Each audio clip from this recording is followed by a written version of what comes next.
हमारा शरीर वह साधन है जो हमें मुक्ति के द्वारा तक लेकर जाता है। यही हमारा सबसे बड़ा साथी होता है।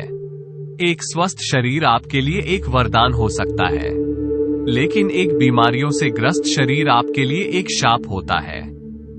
ऐसा शरीर आपको जिंदगी भर दुखी रखेगा, चाहे आपके पास कितना ही धन क्यों ना हो। अगर आपका शरीर बीमारियों से ग्रस्त है तो वो धन आपके किसी काम का नहीं रह जाएगा, क्योंकि आप अपने धन का भोग ही नहीं कर पाएंगे। एक सन्यासी अपने शिष्यों को इसी प्रकार के उपदेश दे रहे थे। सन्यासी ने उनको बताया कि बहुत सारे योगी पहाड़ों में जाकर कठिन तप करते हैं, बहुत दिनों तक भूखे रहते हैं, व्रत करते हैं। वह ऐसा इसीलिए करते हैं ताकि वह अपने शरीर को मजबूत बना सके, ताकि उनका शरीर लंबे समय तक जीवित रह सके और वो लंबे समय तक जीवित रह के मुक्ति के द्वार खोल सके। जब से सन्यासी अपने को ये सब बता रहे थे, तब वहां पर एक बुजुर्ग आदमी अपने जवान बेटे को लेकर उनके पास पहुंचा। बुजुर्ग आदमी की आंखों में एक चमक थी, उसकी चाल में एक चपलता थी और उसके पूरे व्यक्तित्व से एक तेज निकल रहा था जो सबको अपनी ओर आकर्षित कर रहा था।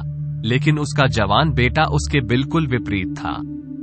उसके चेहरे पर कोई तेज नहीं था, उसकी चाल से वह तक लग रहा था। उसे जवान युवक को देखकर ऐसा लगता था जैसे सारे संसार की विपत्ति उसी के कंधों पर आ गई हो।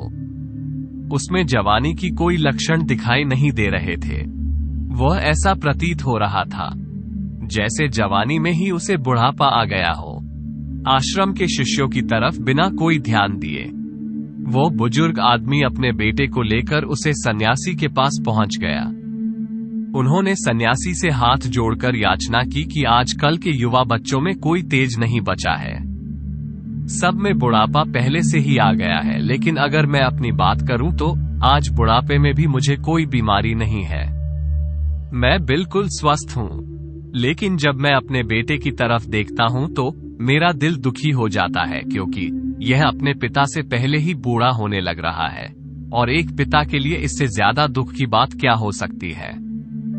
उन्होंने सन्यासी से प्रार्थना की कि आप आयुर्वेद के ज्ञाता हैं, आप इतने बड़े सन्यासी हैं, आपके पास तो बहुत सारे तरीके होंगे जिससे मेरे बेटे को बुढ़ापा आने पर भी बीमारी ना पड़े।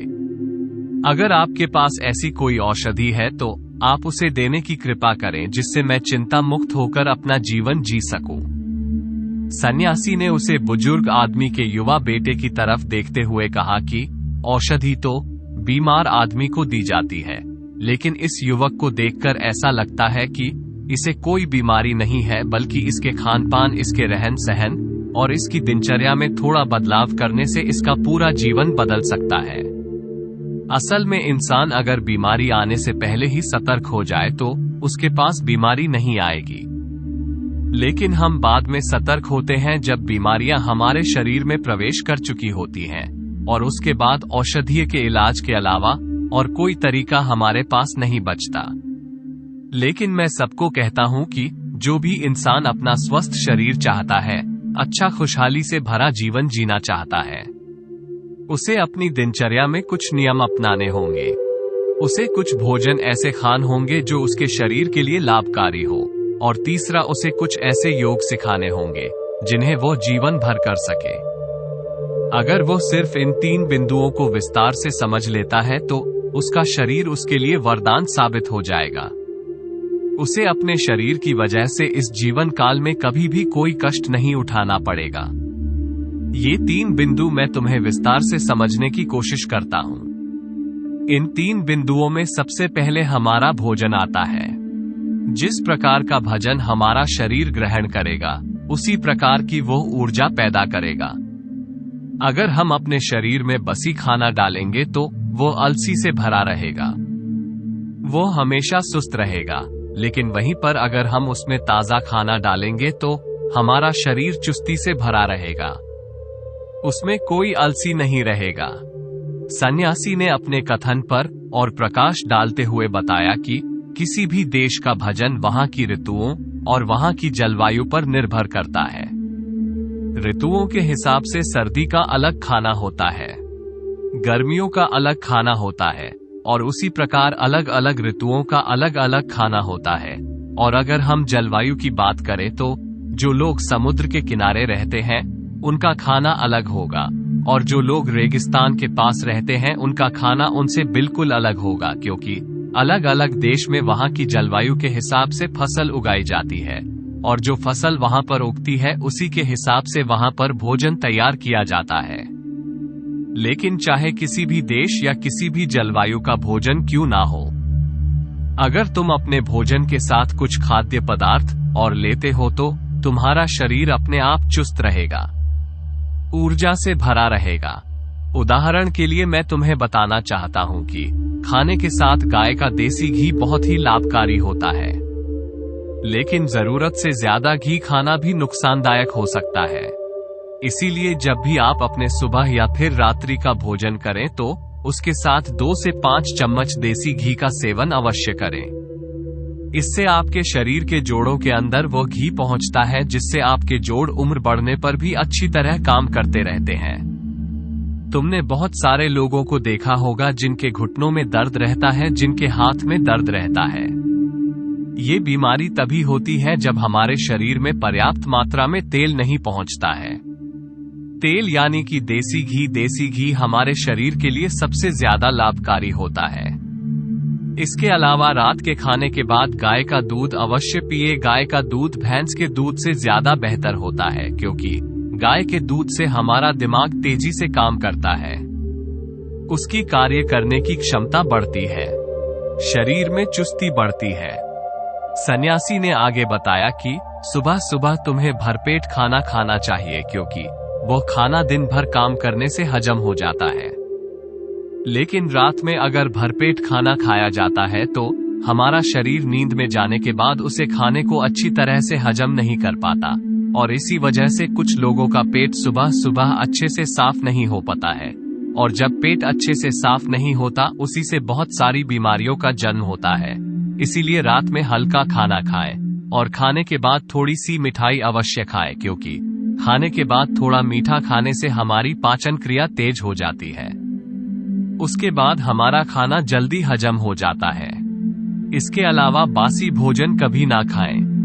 बासी भोजन खाने से अच्छा है आप भूखे रह जाए, लेकिन बासी भोजन, सड़ा हुआ भोजन हमारे शरीर के अंदर जाकर बहुत सारे कीटाणु पैदा कर देता है, और उसी की वजह से बहुत सारी बीमारियों का जन्म होता है।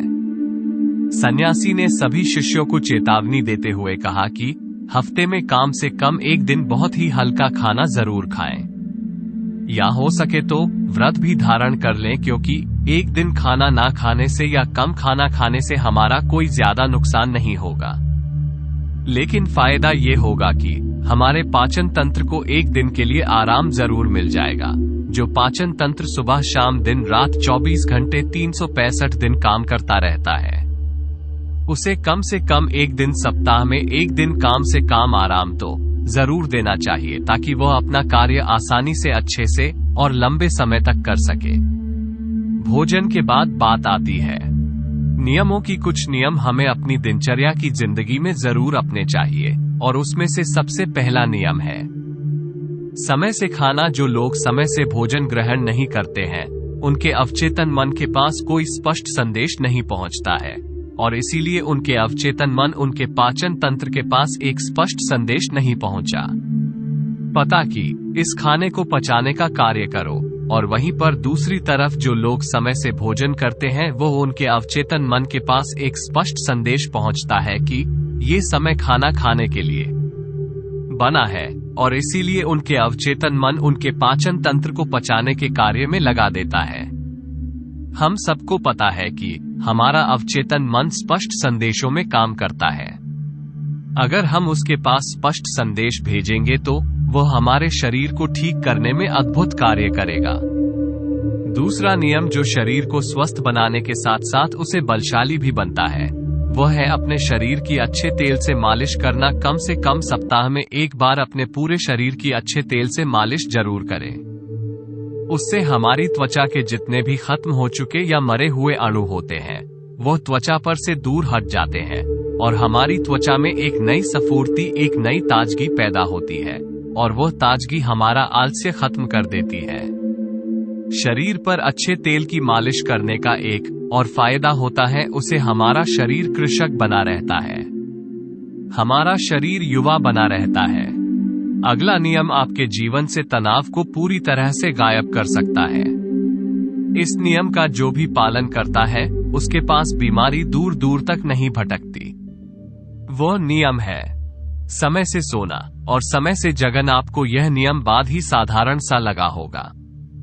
आपको ये लग रहा होगा कि इस नियम के बारे में तो हम सब जानते हैं, लेकिन आप समय से सोने और समय से जैन के अद्भुत फायदे अगर जान लेंगे तो विश्वास कीजिए आप अपने आप ही इस नियम का अनुसरण करने लग जाएंगे। अगर आप समय से सोने और समय से उठने के चमत्कारिक फायदे जानना चाहते हैं तो इसके ऊपर हमने दूसरी वीडियो भी बना रखी है। आप उसे वीडियो से जाकर इसके बारे में पूरी जानकारी ले सकते हैं। उसका लिंक आपको डिस्क्रिप्शन बॉक्स में मिल जाएगा। इसके बाद अगला नियम बताते हुए उसे सन्यासी ने बुजुर्ग आदमी को सावधान करते हुए बताया कि अगर कोई आदमी अपने परिवार और अपने बच्चों के साथ समय व्यतीत नहीं करता है तो वह तनाव से ग्रस्त हो जाता है। घर में सुख शांति रहती है तो मन खुश रहता है। सभी परिवार के जन, सभी परिवार के लोग भी खुश रहते हैं और इसीलिए परिवार के पास कोई भी नकारात्मक ऊर्जा पास में नहीं आती और उसके बाद आपका परिवार, आपके बच्चे और आप तंदुरुस्ती भरा जीवन जी सकते हैं। कुछ लोग काम ज्यादा होने की वजह से अपने परिवार, अपने बच्चों के साथ ज्यादा समय नहीं बिता पाते। ऐसे लोग अगर रोज समय अपने परिवार को नहीं दे सकते तो कम से कम कुछ दिन, कुछ महीनों के लिए उन्हें कहीं घूमने के लिए जरूर लेकर जाएं। आप अपने परिवार के साथ जितना वक्त बिताएंगे उतनी ही नजदीकियां आपके परिवार के साथ आपकी बनेगी और उसके बाद आपके मन से तनाव गायब हो जाएगा। इसके बाद सन्यासी ने बताया कि ये तो तुम सब जानते हो कि व्यायाम करना हमारे शरीर के लिए कितना लाभकारी होता है।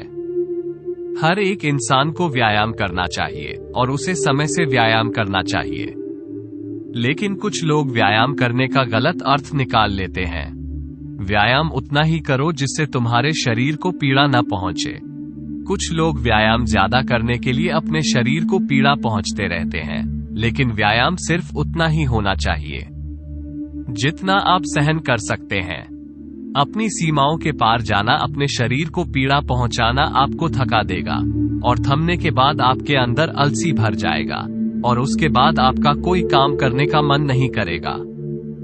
इसलिए अपने आप को इतना मत थकाओ कि आप अपना काम भी ना कर पाओ। और व्यायाम करने के साथ साथ एक नियम और अपनाना चाहिए और वह नियम है ध्यान का नियम। ध्यान करने से हमारा दिमाग और हमारा मन एक होना सिखाता है, वो विचारों से मुक्त हो जाता है और जब दिमाग और हमारा मन विचारों से मुक्त हो जाता है तो शरीर से तनाव चल जाता है, क्योंकि विचार ही तनाव का असली कारण होते हैं। जो लोग समझदार हैं वो जानते हैं कि विचार ही हमें दुख पहुंचाते हैं और विचार ही हमारे तनाव का असली कारण होते हैं। इसीलिए लोग शून्यता में जाने का ध्यान करते हैं, लेकिन अगर आप भी रोज ध्यान करते हैं तो इससे आप विचार रहित तो होंगे ही, साथ ही साथ आपके चेहरे का तेज बढ़ेगा और आपकी इंद्रियां यानी कि आंख, नाक, कान, त्वचा और आपका मस्तिष्क अच्छी तरह से कार्य कर पाएंगे। भजन और नियम के बारे में विस्तार से बताने के बाद सन्यासी ने योग का रहस्य खोलना शुरू किया। उन्होंने सभी को बताया कि कुछ योग ऐसे होते हैं जो हम अपना काम करते करते अभ्यास कर सकते हैं और उनका अभ्यास करने से हमें चमत्कारिक फायदे मिलते हैं। एक योग जो सबसे ज्यादा लाभकारी होता है और जिसे करने के लिए अलग से समय नहीं निकालना पड़ता। आप कोई भी काम करते हुए उसे योग को कर सकते हैं और वह योग है गहरी सांस लेना। जब भी आप सांस लेते हो तो अपनी नाभि से सांस लेने की कोशिश करें। सिर्फ छाती में सांस भरकर या अपने कंठ में सांस भरकर ना छोड़े, नाभि तक सांस को जाने दे और नाभि से ही सांस को आने दें। उसके बाद आप अपनी सांसों के साथ एक संबंध स्थापित कर लेंगे। जीवन का रहस्य ही सांसों में छुपा हुआ है और जितनी गहरी आपकी सांसें होगी उतना ही गहरा आपका ध्यान होगा और यह योग हम कोई भी काम करते हुए कर सकते हैं। मान लीजिए कि तुम कोई भी काम कर रहे हो तो उसमें गहरी सांस लेने में तुम्हें कोई भी अड़चन नहीं होनी चाहिए। उसके बाद अगला योग समझते सन्यासी ने बताया कि जब भी तुम सोने के लिए जाते हो तो हमेशा याद रखना कि तुम योग निद्रा में जाकर नींद ले सको, क्योंकि योग निद्रा की नींद अगली सुबह तुम्हारे लिए ताजगी भरी लेकर आएगी। योग निद्रा किस तरह से की जाती है, उसके प्रक्रिया क्या होती है, इसके बारे में हमने एक वीडियो पहले से बना रखी है। अगर आप उसे देखना चाहते हैं तो उसका लिंक डिस्क्रिप्शन बॉक्स में मिल जाएगा। आखिरी योग बताते हुए सन्यासी ने बताया कि एक योग जिसके लिए तुम्हें अपना थोड़ा सा समय देना होगा, लेकिन थोड़े से समय के बदले उसके फायदे बहुत लंबे होंगे।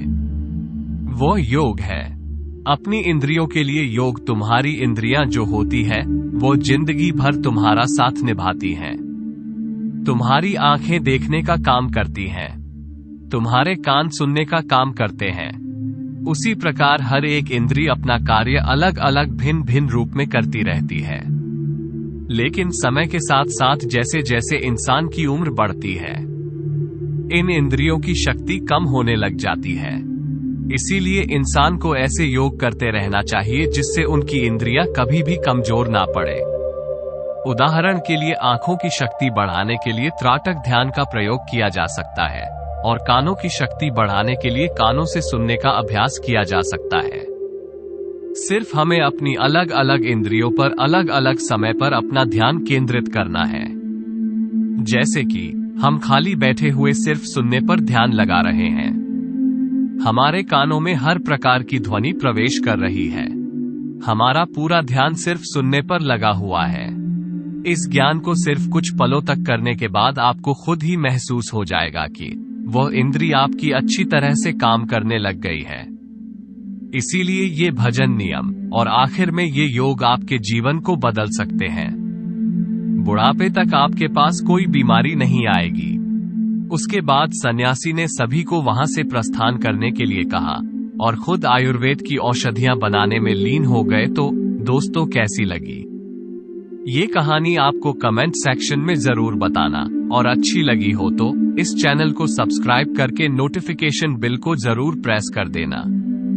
तो मिलते हैं अगली कहानी में, तब तक के लिए अपना ख्याल रखें।